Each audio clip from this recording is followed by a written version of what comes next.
तो कमालीचा योद्धा होता. एकही युद्ध तो हारला नाही.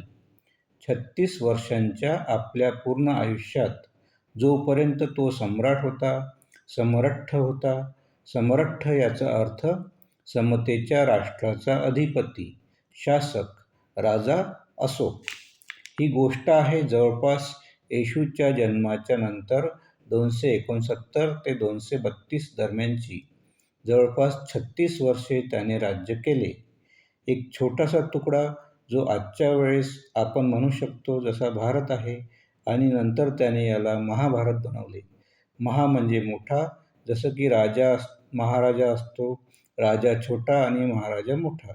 तसंच हे भारत आणि महाभारत त्या छोट्याशा तुकड्याला, ज्याला आज भारत आपण म्हणतो, तो पूर्वी महाभारत होता.